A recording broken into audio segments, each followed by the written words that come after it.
एक लंबे समय पहले एक गांव में सुरेश और कीर्तना नामक पति पत्नी रहते थे। उनके गीतिका नामक एक सुंदर सी बेटी थी। सुरेश हमेशा सबके सामने बेवजह गर्व से पेश आता था। एक दिन शाम के समय में कीर्तना उनके घर पे वड़ा पाव बनाती है। कीर्तना, तुम्हारे हाथ का ये वड़ा पाव सच में बहुत स्वादिष्ट है। और इतने में उनके घर सुरेश के रिश्तेदार आते हैं।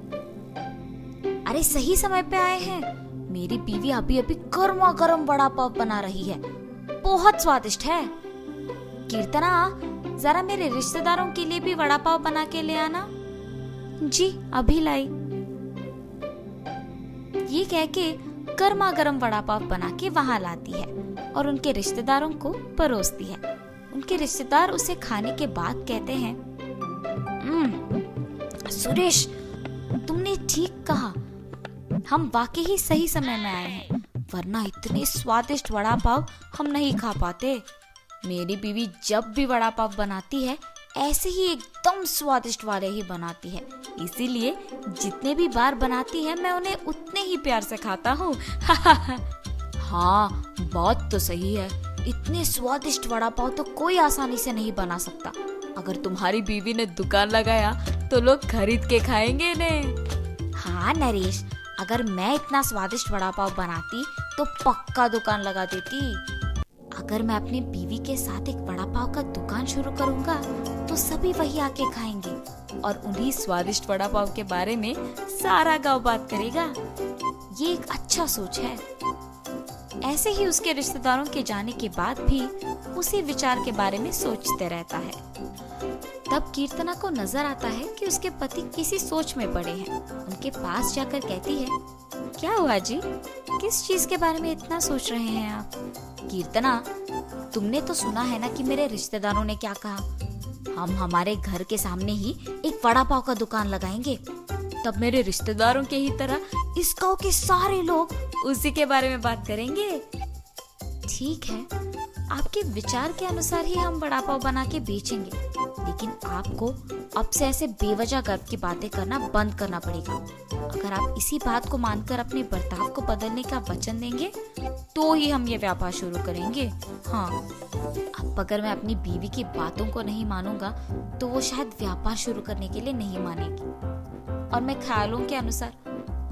ख्यालों के अनुसार कुछ नहीं होगा। ठीक है कीर्तना, तुम्हारी इच्छा के ही अनुसार मैं अपना बर्ताव बदलूंगा। हम कल से ही वड़ा पाव बना के बेचेंगे। और ऐसे ही वो बाहर जाकर वड़ा पाव की तैयारी के लिए जरूरी सामग्री लेकर आता है और अगले दिन नरेश उनका दुकान शुरू करके उसकी बीवी को वड़ा पाव बनाने के लिए कहता है। कीर्तना उसके पति के बातों के अनुसार ही वड़ा पाव बनाना शुरू करती है। स्वादिष्ट और गर्मा गर्म वड़ा पाव, आइए बाबू आइए। ऐसे जोर जोर से चिल्लाने के कारण उस तरफ जाते हुए सारे लोग आकर्षित होकर उसके दुकान आते हैं और वड़ा पाव लेके उन्हें खाने लगते हैं। सुरेश, वड़ा पाव तो बहुत गर्म और स्वादिष्ट है। हाँ, अब तक मैंने इतने स्वादिष्ट वड़ा पाव कहीं नहीं खाया है।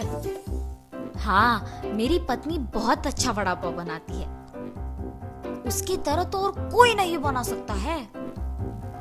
ऐसे उनको वड़ा पाव देकर उनसे पैसे लेता है। उस रात को जब बैठ के वो आए हुए पैसों की गिनती करने लगते हैं तो कीर्तना कहती है, अरे वाह, पहले ही दिन हमें लाभ आया है जी। निवेश के पैसों से ज्यादा पैसे तो हमने कमाया है। क्या सच में? अगर हमने ऐसे ही इसे बरकरार रखा ना तो जल्द ही हमारा बहुत बड़ा व्यापार बन जाएगा कीर्तना। हाँ, आप सही कह रहे हैं। पहले ही दिन उतने पैसे देख पति पत्नी दोनों खुश होते हैं। ऐसे ही वो हर रोज उनके सोच के मुताबिक वड़ा पाव बना के उसे बेचते हैं और कुछ ही दिनों में उनका व्यापार अच्छा चलने लगता है। मेरे सोच के मुताबिक ही हमारा व्यापार अच्छा चल रहा है, किसी और के दुकान में तो इतने लोग ही नहीं आते हैं। कुछ दिन पहले शुरू करने के बावजूद हमारा व्यापार बाकियों से बहुत बेहतर चल रहा है। और हमेशा की तरह सुरेश वापस बेवजह के गर्व में डूब जाता है और बाकियों को भी वही बातें सुनाते रहता है। उस दिन दुकान को आए एक आदमी को वड़ा पाव लाकर देता है। मैं यहाँ जब भी वड़ा पाव खाता हूँ बहुत स्वादिष्ट होता है, एक भी बार इसका स्वाद नहीं बदला। हाँ, आपने सही कहा, मेरी बीवी बहुत अच्छा वड़ा पाव बनाती है। नया व्यापार होने के बावजूद बाकियों से हमारा बहुत अच्छा चल रहा है। हाँ।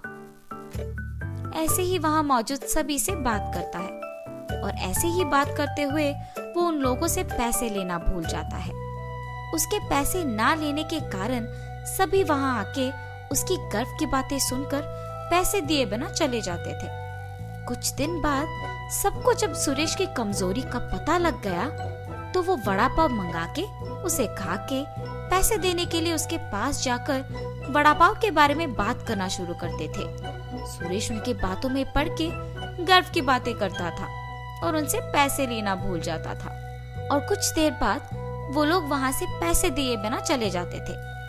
सुरेश के इस बर्ताव के कारण उनके व्यापार में नुकसान होता है और अचानक उनके सपने टूट जाने पर पति पत्नी दोनों बहुत निराश होते हैं। कीर्तना, मुझे माफ करो, इस सब का कारण मैं हूँ। मेरे इस झूठे गर्व के कारण ही सबको मेरी कमजोरी का पता लग गया और उन्होंने उसका फायदा उठाया। इसीलिए हमें अब नुकसान भुगतना पड़ रहा है। ऐसे कह के बहुत दुखी होता है। आपको अपनी गलती का एहसास हो गया, बस ये काफी है। अब से हम हमारा व्यापार ढंग से चलाएंगे। ठीक है कीर्तना। और तब से पति पत्नी दोनों उनका वड़ा पाव का व्यापार बहुत अच्छे से चलाते हुए खुश रहते।